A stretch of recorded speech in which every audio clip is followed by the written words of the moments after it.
Study IQ IAS, अब तैयारी हुई अफोर्डेबल। नमस्कार, मैं हूं ओम द्विवेदी। स्वागत करता हूं आपका स्टडी IQ IAS के इस प्लेटफॉर्म पे, जिसमें आज मैं आपके साथ उत्तर प्रदेश की कुछ दैनिक खबरों पर चर्चा करने वाला हूं। और अपनी चर्चा को आगे बढ़ाने से पहले मैं आपको एक इंपॉर्टेंट इन्फॉर्मेशन जो कि हमारे लाइफ फाउंडेशन बैच से संबंधित है वो दे देता हूं। क्योंकि देखिए, जो विद्यार्थी उत्तर प्रदेश PCS की और साथ में UPSC की तैयारी कर रहे हैं उनके लिए ये कॉम्बो बैच जो है बेस्ट है। क्योंकि इसमें आप संपूर्ण तैयारी, करंट अफेयर्स, उसके अलावा स्टैटिक पोर्शन की संपूर्ण तैयारी कर सकते हैं। अगर हम फीस की बात करते हैं तो देखिए, फीस 38,500 है, लेकिन अगर आप मेरा कोड ओम लाइव यूज करेंगे तो आपकी फीस घट के 21,999 हो जाएगी। तो इसलिए आप इसको जल्द से जल्द ले लीजिए, ठीक है। इसके अलावा अगर मैं क्लासेस के बारे में बताऊं तो इसकी क्लासेस हैं जो वो ऑलरेडी स्टार्ट हो चुकी है सुबह के 8 बजे। तो आप इसमें जल्द से जल्द एडमिशन लें और अपनी जो तैयारी है उसको संपूर्ण रूप से विकसित करें। चलिए शुरू करते हैं हम अपना आज का वीडियो। और हमारे वीडियो में जो पहली खबर है वो है कि यूपी के जो 4 और जिले हैं उनमें इन्हें मिला ST का दर्जा। किन्हें मिला, ठीक है। तो इसके बारे में हम सारी जानकारी लेंगे। कौन सी वो ट्राइब्स हैं, उसके अलावा कौन से वो जिले हैं, वो सारी चीजें आपको होगी। उसके अलावा कि कौन से जो कॉन्स्टिट्यूशन में प्रोविजंस दिए हैं उसके बारे में भी थोड़ी चर्चा करेंगे, और जो ट्राइब है उसके बारे में भी थोड़ा डिटेल में जानेंगे। चलिए देखिए, तो ये क्या है खबर, इसके बारे में देखते हैं। तो सेंटर ने नोटिफाई किया है चेंजेस, है ना। क्योंकि आपको ये बात पता है कि जो शेड्यूल ट्राइब है उसके बारे में जो बदलाव करते हैं वो सेंट्रल गवर्नमेंट करती है। तो ये जो बदलाव किया है ये सेंटर ने, और नोटिफाई किया है कि शेड्यूल ट्राइब में जो उत्तर प्रदेश की शेड्यूल ट्राइब है उसमें बदलाव होगा, ठीक है। और वो कौन सी ट्राइब है, देखिए 5 ट्राइब्स हैं, गोंडकी, धुरिया, नायक, ओझा, पठारी, राजगोंड। अब ये हैं जो पांचों के नाम आपको याद रखने होंगे, क्योंकि ये पांचों नाम प्लस उसके अलावा यहाँ पर आपको नंबर भी याद रखना चाहिए, ठीक है। कई बार नंबर भी पूछ लेता है, कई बार नाम भी पूछ लेता है कि इनमें से कौन सी हैं जिनके लिए ये बदलाव किया गया है, ठीक है। तो ये आपको नाम याद रखने होंगे। इसके अलावा वो कौन से डिस्ट्रिक्ट हैं जहां पर जो बदलाव हुए हैं, जिनके लिए जो है वो कास्ट सर्टिफिकेट है जो वो इश्यू किया जाएगा, ठीक है। तो देखिए कौन से हैं, संत कबीर नगर, कुशीनगर, भदोही और आपका चंदौली, ठीक है। तो ये जो डिस्ट्रिक्ट है इनके नाम आपको याद होने चाहिए।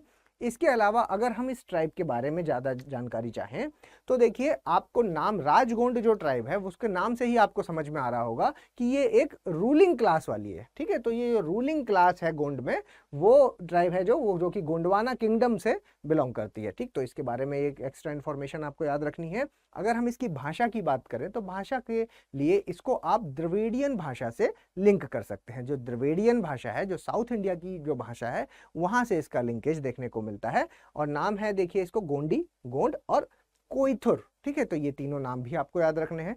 इसके अलावा अगर आप इसका स्प्रेड देखेंगे कि ये जो ट्राइब है ये कि पूरे भारत में किस जगह पे फैली हुई है, तो इसका स्प्रेड है जो वो आपका मध्य प्रदेश, महाराष्ट्र, छत्तीसगढ़, उत्तर प्रदेश, तेलंगाना, आंध्र प्रदेश, बिहार, असम, अरुणाचल प्रदेश, उत्तराखंड और उड़ीसा में है, ठीक है। तो ये आप देख पा रहे हैं एक बहुत बड़ा विस्तृत क्षेत्र है जहां पर ये ट्राइब है जो इसका विस्तार है, ठीक है। इसके अलावा अगर हम इसके फूड की, खाने की, खाद्य पदार्थ की अगर हम बात करें तो 2 तरह का जो बाजरा है, आपका कोठू और आपका जो है ये कुटकी, ठीक है। कोथू और कुटकी, ये जो 2 तरह का है, इसके लिए ये जाने जाते हैं कि ये 2 है जो इनका नॉर्मल कंजम्पशन में जो है खाद्य पदार्थ लिया जाता है, 2 तरह का बाजरा। अगर फेस्टिवल्स की बात करें तो उसमें ये चावल कंज्यूम करते हैं, ठीक है। तो ये रहा इनके खाद्य पदार्थ के बारे में। और अगर आप इनके जो बिलीफ के बारे में बात करेंगे तो बिलीफ इनके लिए है कि जो आपकी पृथ्वी है, हवा है, पानी है, ये है जो ये डायरेक्टली जो ईश्वर है उसके द्वारा जो है वो गवर्न किया जाता है। तो ये है जो, और ये सारा ये जो ट्राइब्स है ये वैसे हिंदुइज्म में ही क्या ही एक पार्ट होता है, ठीक है। तो उसमें ही काउंट होती है। इसके अलावा अगर आप इसके व्यवसाय की बात करते हैं तो देखिए ये व्यवसाय है जो आपने ये टर्म सुना होगा, स्लैश एंड बर्न, ठीक है। इसके अलावा शिफ्टिंग एग्रीकल्चर भी आपने सुना होगा। तो ये एक ही चीज है। इसमें क्या होता है कि एक जगह पर ये अपनी जो खेती है उसको पहले उगाते हैं और फिर उसके बाद वहां पर उसको जब खेती काटते हैं और उस जगह को आग लगा करके उससे फिर दूसरी जगह पर शिफ्ट हो जाते हैं। ये इनके कल्चर का पार्ट है, ठीक है। और फिर वहां पर शिफ्ट होकर के वापस से यही प्रक्रिया दोबारा से वहां पर दूसरी जगह पर खेती करते हैं, ठीक है। तो ये इनके व्यवसाय के बारे में हुआ। इसके अलावा अगर आप इनके जो प्रोविजंस है उसके बारे में अगर हम जाने, शेड्यूल ट्राइब्स के जो प्रोविजंस हैं, तो देखिए संविधान में कहीं भी इसके बारे में डिफाइन नहीं किया गया है कि किसको, मतलब क्या क्राइटेरिया है जिससे आप एसटी को रिकॉग्नाइज करेंगे। ठीक है, तो इसके बारे में संविधान में नहीं दिया गया है।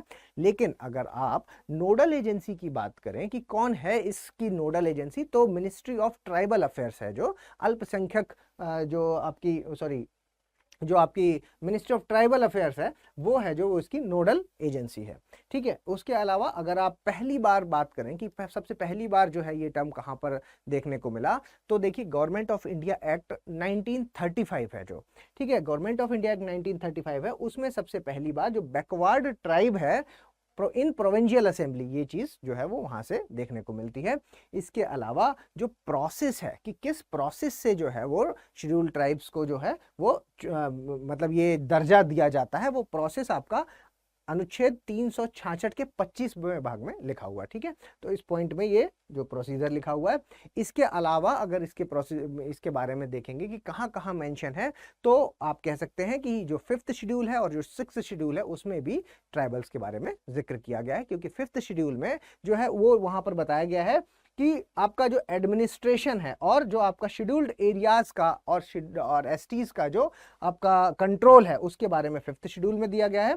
और 6th में जो 4 ट्राइब हैं, मतलब 4 स्टेट्स हैं, उनके बारे में दिया गया है। कौन से हैं वो, कौन से 4 स्टेट्स? असम, मेघालय, त्रिपुरा और मिजोरम। ठीक है, असम, मेघालय, त्रिपुरा, मिजोरम के एडमिनिस्ट्रेशन से संबंधित चीजें हैं जो वो आपके 6th शेड्यूल में मिलती हैं। ठीक है, अब अगर आप किसी एक अनुच्छेद की बात करते हैं तो आर्टिकल 342 है जो वो इससे जुड़ा हुआ है। आर्टिकल 342 कहता है कि जो प्रेसिडेंट है वो किसी भी स्पेसिफिक एरिया में या किसी यूटी में या किसी स्टेट में, उसमें अगर उनको ये चीज लगती है कि ये ग्रुप है जो वो ट्राइबल में आ सकता है, ट्राइबल कम्युनिटी में आ सकता है, शेड्यूल ट्राइब इस स्टेट की पर्टिकुलर शेड्यूल ट्राइब हो सकता है, तो ये अधिकार प्रेसिडेंट को यानी कि राष्ट्रपति महोदय को मिला हुआ है। ठीक है, किसके तहत? अनुच्छेद 342 के तहत। ठीक है, चलिए अगर हम national commission for scheduled tribe, ठीक है, इसके लिए एक अलग से कमीशन भी बनी हुई है, तो उसके बारे में अगर आप चर्चा करेंगे तो देखिए जो national commission for scheduled tribe है इसका गठन है जो वो 2004 में हुआ था,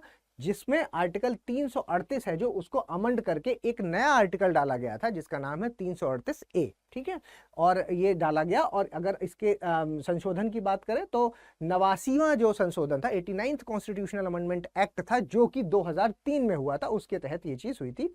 इसके अलावा जो आर्टिकल 338 ए है वो नेशनल कमीशन फॉर एसटी को जो है वो पावर देता है कि जो जितने भी सेफगार्ड है जो शेड्यूल्ड ट्राइब के लिए क्या क्या सेफगार्ड्स की जरूरत है, क्या क्या सुरक्षा की जरूरत है, वो सारे 338 ए देता है।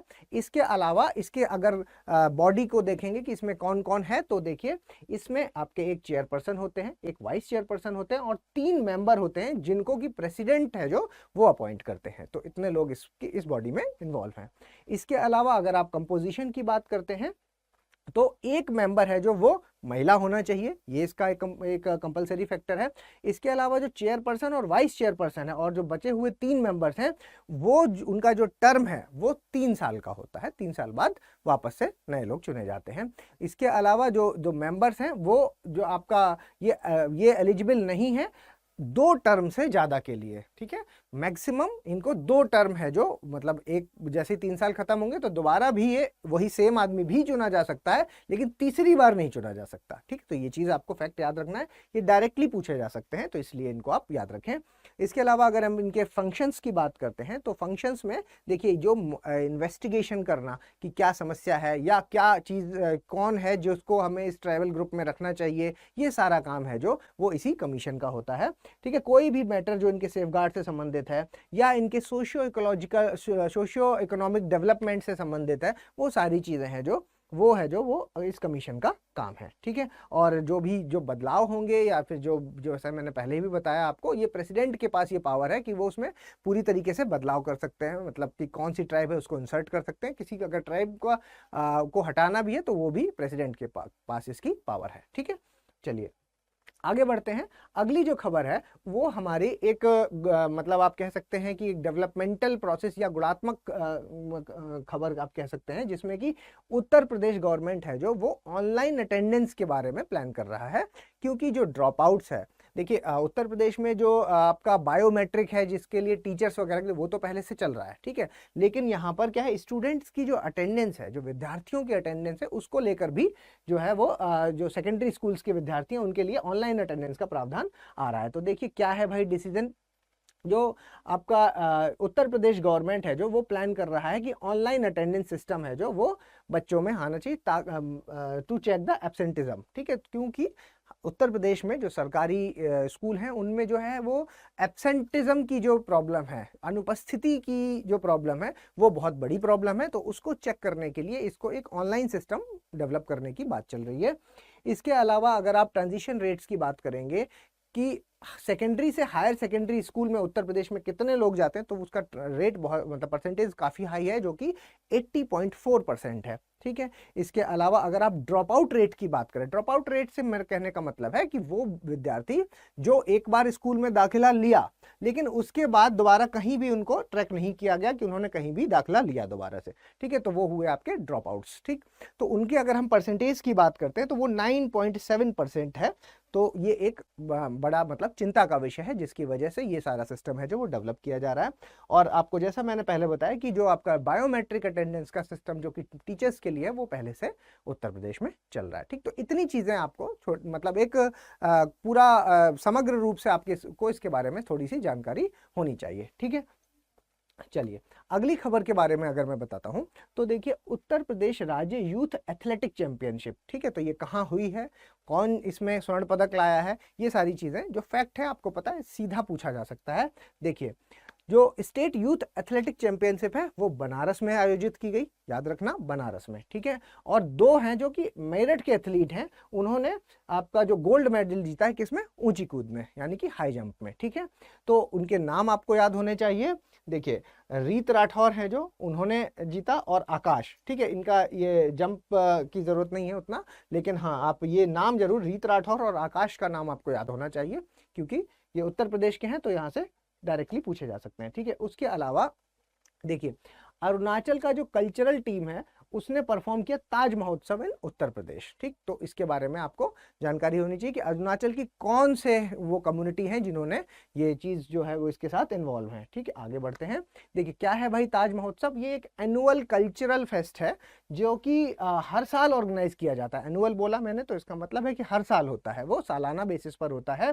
और कौन करता है इसको, उत्तर प्रदेश टूरिज्म डिपार्टमेंट है जो वो इसको हेड करता है, ठीक है। कौन, उत्तर प्रदेश टूरिज्म डिपार्टमेंट, ये चीज़ आपको याद रखनी है। इसके अलावा आपको मोरी टापू टीम ये याद रखना है, और हीजा विलेज, हाँ Hija village in lower Subansiri district में एक हीजा विलेज है वो, और एक ये मोरी टापू टीम है जो ये मोरी विलेज की है, ठीक है। कहाँ पर, सियांग डिस्ट्रिक्ट, खैर इतना डिटेल में नहीं, लेकिन हाँ मोरी टापू का नाम आपको ये याद रखना चाहिए, ठीक है। इन्होंने इसमें पार्टिसिपेट किया। इसके अलावा जो इन्होंने क्या प्रेजेंट किया, एक तो टापू वार डांस है जो कि आदि ट्राइब करती है, आदि कम्युनिटी है जो अभी हाल ही में आदि कम्युनिटी का जो वो चर्चा में रही है, न्यूज में रही है एक फेस्टिवल को लेकर के। कौन सा है वो फेस्टिवल आपको कमेंट बॉक्स में बताना है, ठीक है। तो आदि ट्राइब के बारे में। उसके अलावा पाखू इटू जो फोक डांस है वो अपतानी ट्राइब, ठीक। तो ये ट्राइब्स के नाम आपको याद रखने हैं, एक तो आदि ट्राइब का और एक अपतानी ट्राइब का, ठीक है। तो ये डायरेक्टली पूछा जा सकता है इन्होंने क्या है वहां पर रिप्रेजेंट किया है, क्योंकि, ठीक है। उसके अलावा ये किस चीज के लिए होता है, आप इसको एक भारत श्रेष्ठ भारत से जोड़ सकते हैं, ताकि सारी कम्युनिटी है जो वो हम सबको एक टुगेदरनेस वाली जो फीलिंग है, भाईचारे वाली जो फीलिंग है, वो क्रिएट करने के लिए इस तरह के फेस्ट किए जाते हैं, ठीक है। तो वो यहाँ पर जो अरुणाचल है उसने ये चीज उत्तर प्रदेश के लिए की है, ठीक है। तो अगली खबर की ओर अगर हम चलते हैं तो देखिए सबसे ज्यादा समय तक यूपी के सीएम रहने वाले योगी आदित्यनाथ ने, ये मतलब एक रिकॉर्ड हो गया है, क्योंकि अगर इनके जो आप टाइम पीरियड की अब बात करेंगे तो योगी आदित्यनाथ ने जो रिकॉर्ड किया उन्होंने लॉन्गेस्ट टेन्योर सर्व किया है, कितने दिन का, 5 साल 347 दिनों का, ठीक है। ये कहाँ से हैं, ये गोरखपुर लोकसभा सीट से चुने गए हैं, इलेक्टेड हैं, ठीक है, ये इलेक्टेड हैं। उसके अलावा दूसरे चीफ मिनिस्टर हैं, मतलब एनडी तिवारी के बाद ये दूसरे ऐसे चीफ मिनिस्टर हैं जिन्होंने बिना किसी गठबंधन के डायरेक्ट पूरी पार्टी के साथ जो दूसरा कार्यकाल है जो वो अपना शुरू किया है और इतना जो है ये रिकॉर्ड बनाया है। तो ये थी हमारी आज की खबरें। अगर आपको ये खबरें पसंद आई हो तो प्लीज़ लाइक, शेयर और सब्सक्राइब करिएगा। अगर आप मुझे कुछ सजेशंस देना चाहते हैं तो प्लीज़ मुझे कमेंट बॉक्स में बताइए, या फिर आप मुझे मेल भी कर सकते हैं om.narayan@studiiq.com पर, या फिर आप मुझे मेरे टेलीग्राम चैनल पर ओम द्विवेदी स्टडी IQ पे फॉलो कर सकते हैं, जिसमें मैं ये PDF है जो शेयर कर दूंगा। इसके अलावा @omdvedi007 पर आप मुझसे पर्सनली भी कुछ मैसेज पे बात कर सकते हैं, और @om@द्विवेदी पर आप मुझे इंस्टाग्राम पे फॉलो कर सकते हैं। अब कल मिलेंगे अगली खबरों के साथ, तब तक के लिए धन्यवाद। स्टडी IQ IAS, अब तैयारी हुई अफोर्डेबल।